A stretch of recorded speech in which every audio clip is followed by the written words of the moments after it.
Okay, so remember, the reason why you're getting this video so late is because we are in the midst of the end of the transfer window. There's still like a couple of hours left, and Barcelona trying to do some moves. Chelsea are also trying to do some moves, and I'm not going to be making a video in the middle of the day knowing that a slight update is going to come in like 5 seconds later. It's just not going to happen. So these videos, like these updates, are going to be coming at the end of the day. So if you guys are like US time, and right now it's currently 4:38, this is around the time that I'm going to be posting these videos, between 4:30 p.m. and I would just say 8:30 p.m. I don't know what that is Central Time. I don't know what that is some other times, Eastern Standard Time. I think that's like 2 hours later, but it is at the end of the day for the people who live in the US. For everybody else outside of the US, I know that there's like a 9-hour head start that you guys have and stuff like that, but yeah, it's going to be very late. So let's talk about what happened on August 29th, 2025. And so we are going to be starting with the conversation of Fermín López. And so I have some notes down here, right? I know this is kind of ghetto or whatever, but I'm a professional. And we have here, Chelsea are actively speaking with the agents of Fermín López right now.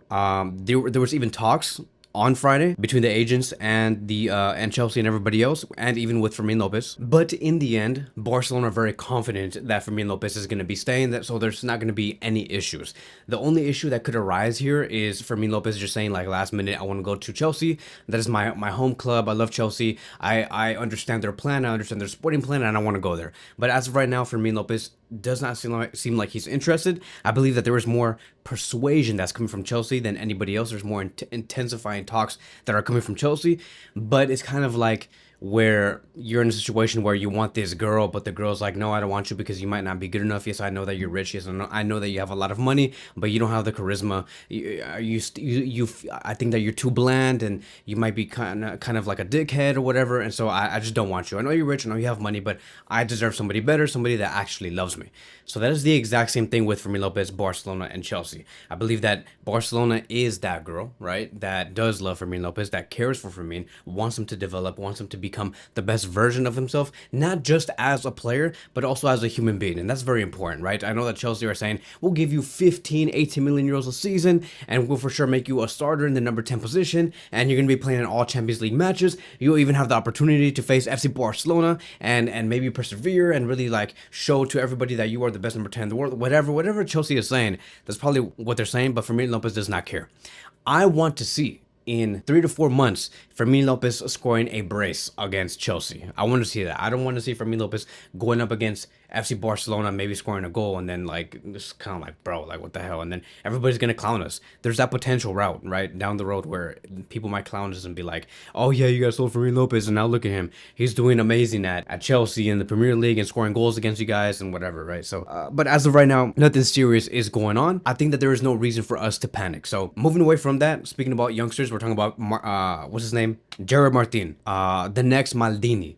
This guy is going to be generational for us. He's going to go down as one of the best defenders to have ever graced the game. Am I being serious? Maybe. But all I know is that this guy did 2 assists against Inter Milan, a team that barely allowed any goals throughout the whole course of the 2024-2025 season. And Gerard Martin as a left back, knowing that he's a center back, right? Because, I mean, like, by heart, he is a center back. I know that he has been playing as a left back over the past few months. But, like, the fact that he came in to substitute Alejandro Balde, provide 2 assists against Inter Milan, we want more of that. This guy is going to be very important to us. You may try and troll Gerard Martin, but I tell you that he is the next Maldini, so you're the one trolling and not me, because I'm saying facts. And Gerard Martin is that guy. This is somebody that I believe can provide us a lot of value. Knowing that Inigo Martinez left, knowing that Barcelona cannot sign a brand new center back, most likely. I mean, like, it's not like Chelsea are going to give us 90 million euros, right? For Fermín, I don't expect for that to happen. So the fact that Inigo Martinez left, Gerard Martin's importance has increased much more, right? So I'm very much enthusiastic with his future.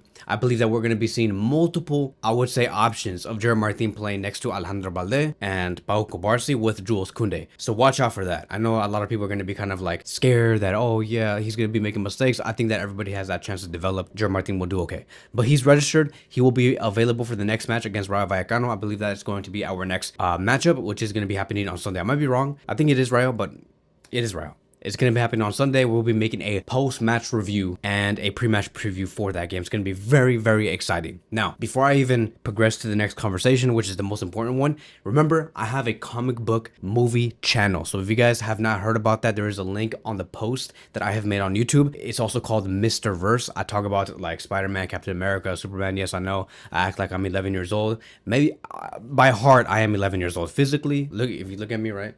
I'm like 40, right? I'm mature and stuff like that. But by heart, I'm also 11. I'm also 12 years old. So if you guys are interested in comic book movies and stuff like that, then that channel should be for you. So now let's step away from that and let's talk about the next conversation. Let's talk about Gavi, because it states here that Gavi is injured, okay? And it is an injury, careful, right? An injury that is considered as the exact same knee that brought him the ACL injury, and that's very scary. When I first heard that, I'm like, bro, are you serious? This guy really got re-injured? His knee has deteriorated all over again? Is he going to be out for the next 2 or 3 months? Is it over for Gavi? We're just talking about how Gavi is going to be so important, how he's going to be the guy to lead the attack, to lead the Yamal progressive passes and whatever, and he's going to be the one that's going to take over Fermín López's role.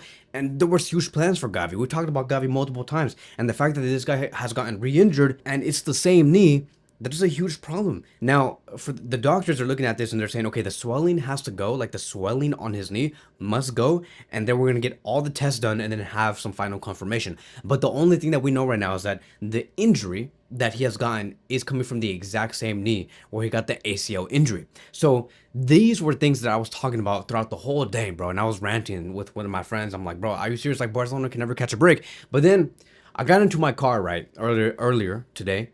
I got into my car, closed the door, and I was thinking about Gavi's knee, right? I know it sounds kind of homosexual for a man to talk about like another male's body part, but like still, this is something different. We're talking about sports here.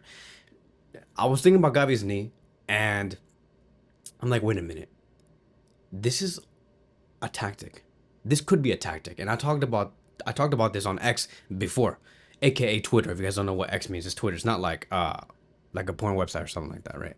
So I'm like, no, this has to be a tactic, right? Because if you really think about it, this piece of news is coming out right before the international matches, the international break, right? Because Spain has to play a couple of matches, and it's very important for the World Cup qualifiers. I understand that, but I honestly do think that there's like this conspiracy that actually might be true. But I really do think that there's some clubs out there, because Barcelona's not the only one, where they like to put out like noise out there in the media, leak these messages and say that our player is injured.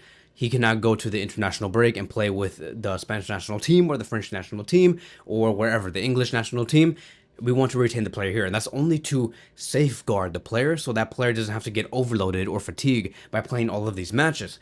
And it makes a lot of sense because, you know, when you look at somebody like Gavi, you don't want a player like Gavi to go out there and play for the Spanish national team and play those 2 matches and then come back with FC Barcelona knowing that now you have to go to the Clásico match, now you have to face Chelsea, now you have to face Newcastle, now you have to face like all of these other teams like PSG.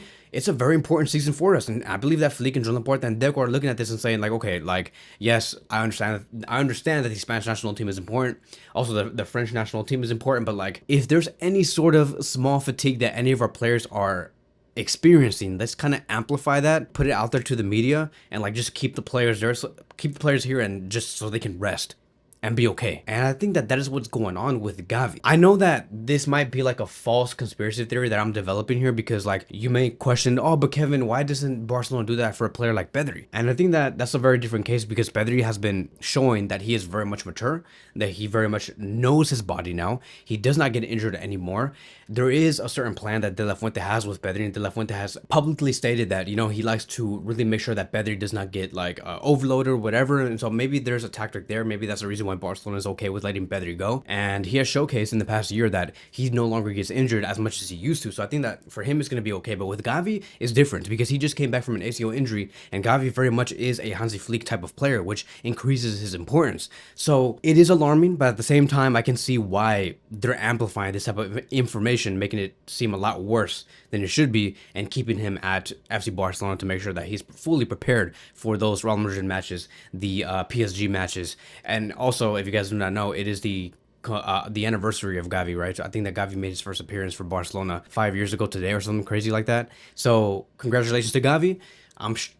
the most memorable moment Gavi has had in his career with Barcelona so far was him scoring that one goal and providing that one assist against Real Madrid in the Spanish Super Cup final, where it ended up like 3-2 under Xavi Hernandez. So, once again, I think that Gavi's going to be okay. And that is it, right? Thank you guys so much for watching, and I will see you guys in the next one. Peace.